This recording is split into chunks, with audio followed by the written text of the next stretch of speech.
Now, for more on the jobs report and how the election could affect the economy, I'm joined by Joseph Minarik, Senior Vice President and Director of Research for the Committee for Economic Development. Welcome back to the show. Thanks for having me. Now, Joseph, obviously, we have the last jobs report before the U.S. presidential elections. Now, in such a tight race, what sort of impact do you think this latest data could have? This is a very middle-of-the-road kind of report. You go back to the financial crisis, we had a quadruple size economic downturn. We've had a single-sized economic recovery, but it has been going on consistently. This is consistent. We've had consistent month-by-month job growth since 2010. So the latest numbers look good.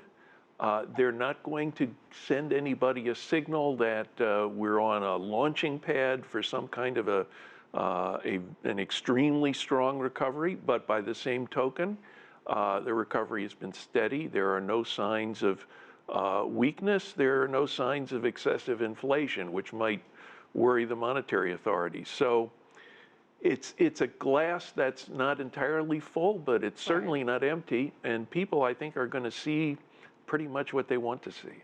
Now, Joe, what do you think this means then in terms of places like the manufacturing hubs that we saw in Sean's report, and perhaps in global investors who are wondering, is this a time to put my company in the US and get those jobs up? What do you think the reaction's been?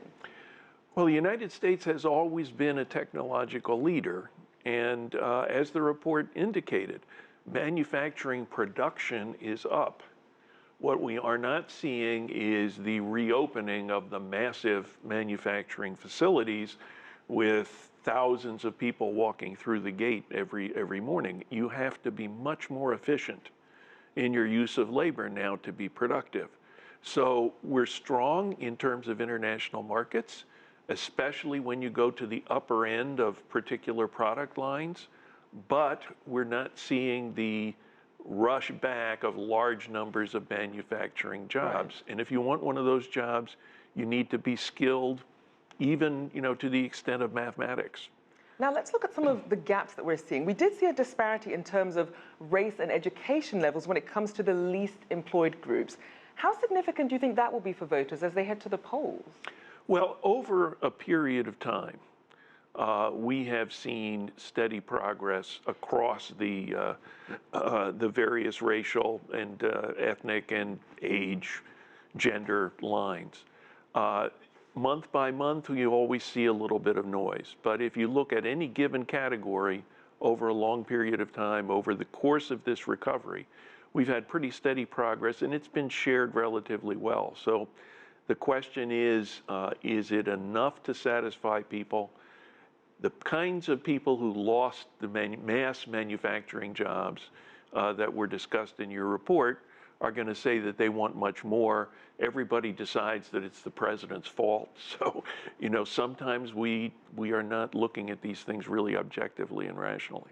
Now, another thing that we're going to look at are wages. They've been relatively stagnant. We saw a slight pickup and some positive momentum in the last few months.